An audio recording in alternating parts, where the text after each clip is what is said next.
Hello and welcome to the SBK Betting Podcast. I hope you're all having a great week and looking forward to Lockinge Day on Saturday at Newbury. A fantastic card. Plenty of this podcast will be spent talking about the races there at the Berkshire venue. So stick around for the next 20 minutes or so. Tom Collins here to host, as ever, joined by Ross Millar. And it was another great week for the podcast last week. We had plenty of winners. I fortunately did the clean sweep, 4 from 4, with some big prices as well. And hopefully we can continue that moving ahead into this week and fire again on all cylinders. Winners were Hickory in the Victoria Cup at 20-1. Great Generation won the Chartwell. She was 11-2. Puppet Master took the Derby trial at 13-8, and Giselle landed the Oaks trial at 1-4, also put up by Ross. SPs will obviously differ, but I believe they were the prices when we tipped them on Thursday last week. Ross, hopefully we can rack up another sequence of victories this Saturday. And also a quick word from you, if you may. Rachel Blackmore obviously announced her retirement on Monday. Very Blackmore-esque style, wasn't it? No one was expecting it, just out of the blue, and it happened. One of the best to grace the weighing room? Absolutely, TC. And I'm glad you said one of the best, not one of the best female, because I think that's what she has done for racing, is that she was no longer Rachel Blackmore, top-class female jockey. As Nina Carberry before her and Katie Walsh to a degree had been before as amateurs, she was just Rachel Blackmore, top-class jockey. And I think that the time I really appreciated her at most was that year at Cheltenham where she won the Champion Hurdle and the Gold Cup. And both rides, I felt she was in the perfect position in all places, and in doing so, put other jockeys in the wrong place. I thought it was the best I'd ever seen her ride. She perhaps hasn't quite hit that level since coming back from injury. I'm really glad to see her go out. But yeah, it was typical of her, wasn't it? Oh, by the way, that's me done now. The one thing I would say is, though, we say that she's broken through, and she certainly did. But where are the female jockeys coming behind her? You know, we've lost Bryony Frost to France for very public reasons. Doesn't seem to be an awful lot of young girls coming behind, when at the time when Rachel broke through, I was aware, even in my sort of coaching a pony club, that young girls no longer saying they wanted to be Pippa Funnell. They wanted to be Rachel Blackmore and fall into racing, and that hasn't as yet seemed to come on stream. So hopefully it will, and I think that's something the sport needs to look at quite seriously, really. Yeah, definitely, especially in the jumps code. Obviously, we've got a couple of big names still on the flat sphere with Holly Doyle and Saffie Osborne, who's riding in the Preakness this week at Pimlico. But definitely in the jump sphere, we need a new top female rider who can really ply her trade like Rachel did during her career. Right, let's look ahead then towards this week. A quick note that SBK is again offering that 20% Saturday horse racing ACCA boost, minimum 4 legs to apply. Go check out the T&Cs in the SBK app, but it's definitely an offer that you should be taking advantage of if you like putting your horses together in combination and multiple bets. The first race we'll talk about and preview in depth this week is the Carnarvon Stakes, the 125 at Newbury, a 6-furlong listed race that's thrown up plenty of top quality horses in the last decade. I mean, just looking through the Roll of Honour, we got the likes of Cardem, Creative Force and Shaquille, just to name 3. They all went on to win Group 1. So this race has been pretty strong recently, and maybe we'll see a horse take that step up and become top caliber in the near future. The betting favourite right now is Ides of March at 2-1 for Aidan O'Brien and Ryan Moore. If you looked at the field prior to declarations, he was actually 10-1, and Whistle Jacket topped the market. Now, obviously, Aidan's not declared Whistle Jacket, but the fact that Ides of March is now the first string means that he is a short price favourite. Ross, do you think that's a fair price, and are you with him? Let me look here what I tipped, whatever Tom Collins fancies. Yeah, I think it probably is a fair price. I mean, Aidan's clearly got his horses quite well forward now at this point in the season, having had 1 or 2 reversals early in the season. Ryan Moore's riding as well as he ever has. We were just talking about him before we came on. I've actually gone for one at a bit of a price that does lack a little bit of experience, but with that, there is the element that he could be anything, as they say, and that's Strong Warrior for Richard Fahey. Just the 2 runs. 1 run in July last year at Ayr, where he beat Hammer the Hammer. Now, Hammer the Hammer, they were both juveniles at the time. He'd already had prior racecourse experience. Strong Warrior absolutely thumped him in really good fashion, and I could say no reason why Hammer the Hammer didn't perform. He's clearly stepped forward as a 3-year-old. He was very impressive at Chester the other week from a bad draw, absolutely sluiced up in a sprint there. He's now rated 100. Off a mark of 91, he's got plenty to find, but he might well find that. And I liked his return at Pontefract last month. He looked to me like he needed to run a little bit. He got pestered throughout by the horse that finished 3rd, You Sure Do. You Sure Do eventually weakened away and was beaten nearly 3 lengths. The fact they went at it from some way out, I thought it was to Strong Warrior's testament that he found a little bit in the closing stages. I'll avoid the obvious pun there as to what he was. And he just kept on going and got it done. Richard Farr, he's been quite slow to catch fire this year, but he's just starting to get there now. He'll be a bit of a price, but I'll take a chance on him each way. Yeah, 14-1 right now for Strong Warrior on Thursday mid-morning. Well, late morning actually, around midday. So it's a fair price, and not the only big price horse that I think Ross is going to be putting up on this podcast.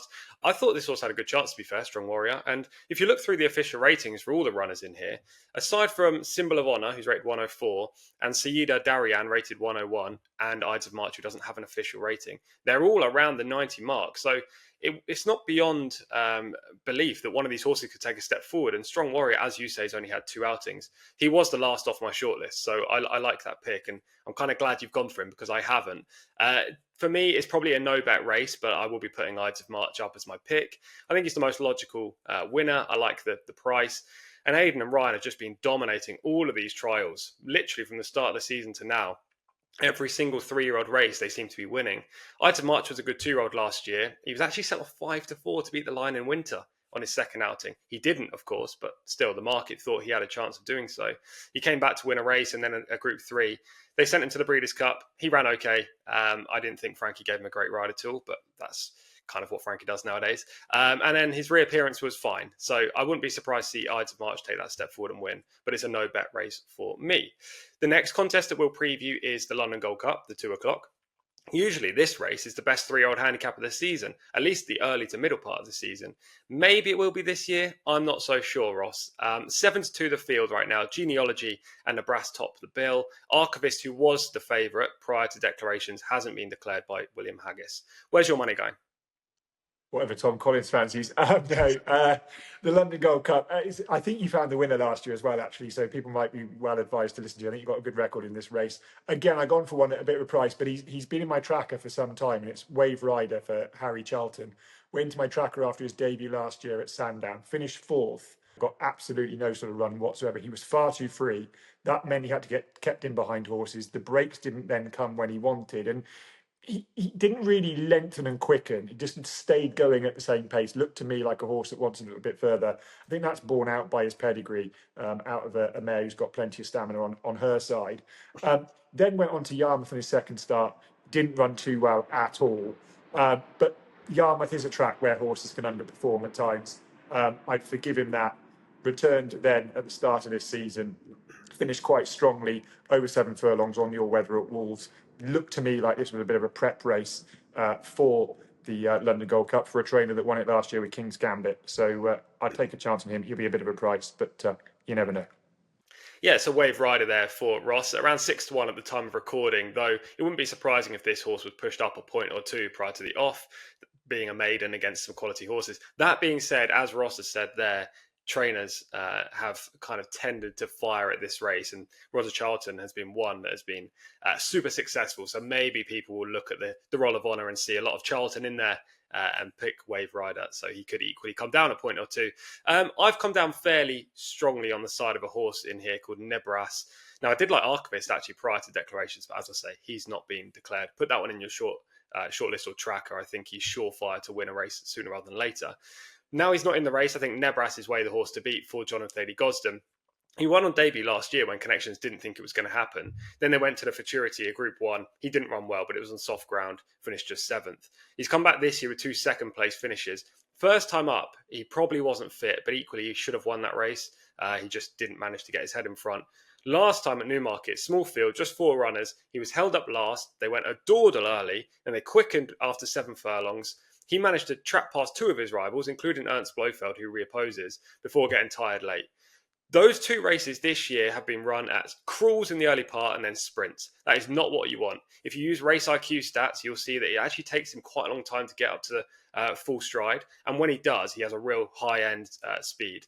If they go a more consistent and steady gallop throughout this race without dawdling early, I think Nebraska will come to the fore. So he's my pick in here, around 7-2. I think that's a good price.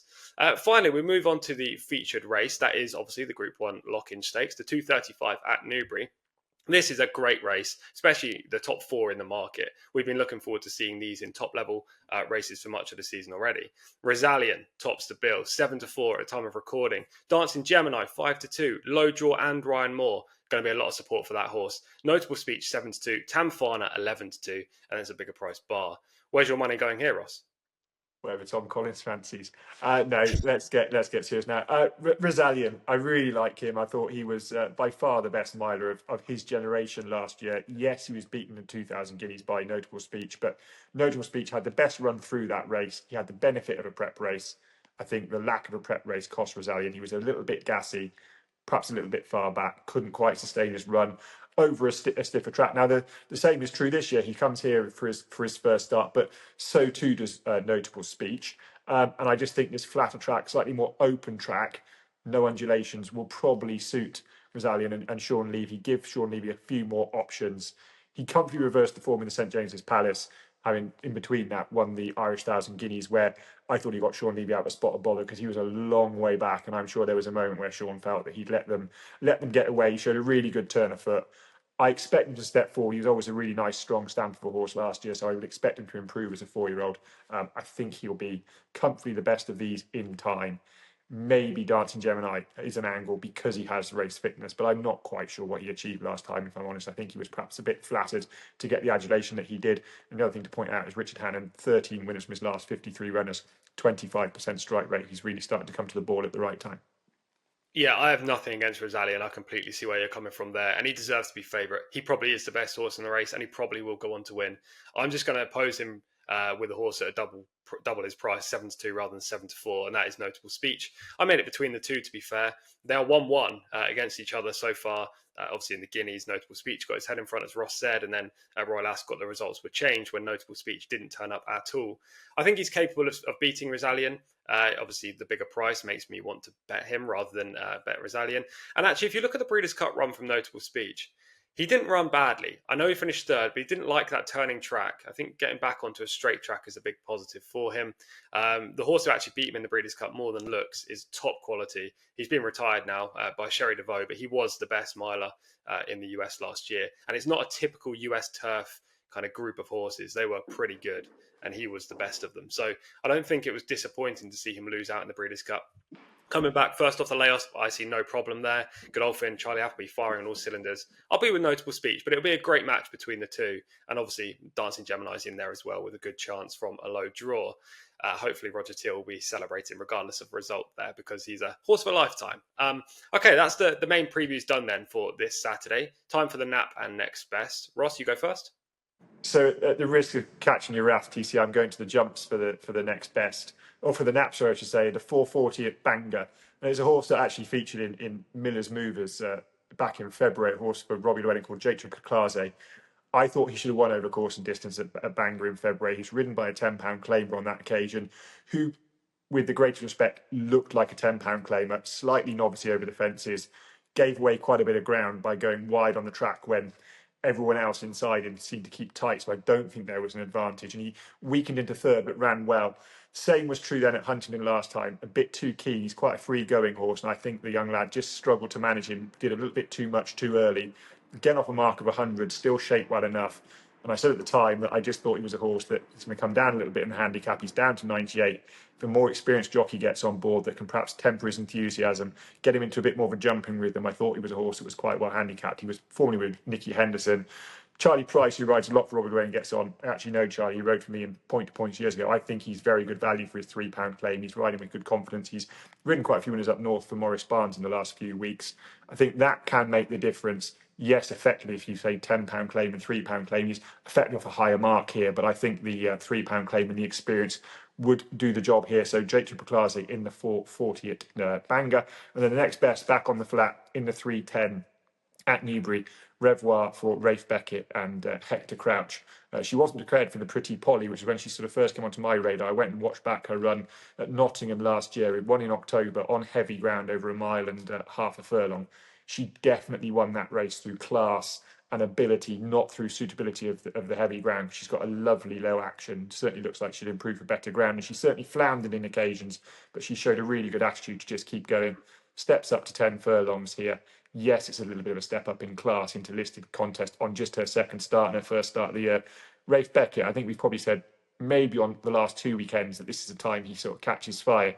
He's at 19% now. I think he'll go better than that in the next few weeks. I'm hoping it's this weekend. So Revoir is the next best in the 310. Yeah, J, Trope, Clase, and Revoir. Ross's two main selections there. I'm going to be doing the same tactic as last week and putting up my Nap as one of the horses we've already talked about in one of the featured previews, and that is going to be Nebraska in the London Gold Cup, the 2 o'clock at Newbury. As always, I won't bore you by going over the reasons again. The one thing I didn't mention about this horse is that he is a half brother to Nashwa, so there's great pedigree for Nebraska. Not only what he's done on the track and the potential to improve, but the bloodlines are there with this horse too. So he'll be my Nap around 7-2. My next best also at Newbury in the 4:55, and that is Regalian for Tom Marquand and William Haggis. I feel like this horse is really raw still, immature. It's got a high head carriage, doesn't seem to be fully letting himself down. But I think a mark of 85 is very fair. He could easily be a 100 plus horse already in his progression. He won first time up at Newcastle in an egg and spoon race. Short price favourite, got the job done as anticipated. Last time, again on the weather, it looked like he was coming through with a big surge, but he was just incrementally challenged and pushed left throughout the whole home straight and never really given a chance to run in a straight line. He only got done in a three-way photo. I think he was the best horse in that race. If he was 2 from 2 coming into this event, 1, he'd have a higher mark than he does, and 2, he'd be a lot shorter price than I think he will be. I still anticipate him to be vying for favouritism or favourite, but I wouldn't be surprised to see maybe a bit of 3-1 or even bigger about Regalian, and I think that'd be a nice price in the 4:55 at Newbury. That's it then. 3 main previews, Naps and Next Best all done. Hopefully we've picked plenty of winners there and you've enjoyed this podcast. If you have, please like it down below, subscribe to SBK so you don't miss out on any future podcasts, Miller's Movers, etc. And also whack a comment with a selection that you like this weekend, whether it be Saturday, Sunday, a horse that we've mentioned in a race we've mentioned, or in a race we haven't mentioned, a completely different horse that may be going under the radar for many. A reminder that SBK is offering a 20% horse racing ACCA boost on Saturday. T's and C's do apply, minimum 4 legs. And also new SBK customers, you're going to get £40, not 30 anymore, £40 in free bets when you sign up and bet your first £10. T's and C's apply. Head over to the SBK app for any other promotions that you may see this week or in the future. And also on the SBK app, horse racing page, you can now listen to the SBK Betting Podcasts. Another way to listen to us drone on. Hopefully you've enjoyed this pod and we'll see you again next week. Thank you, best of luck and goodbye.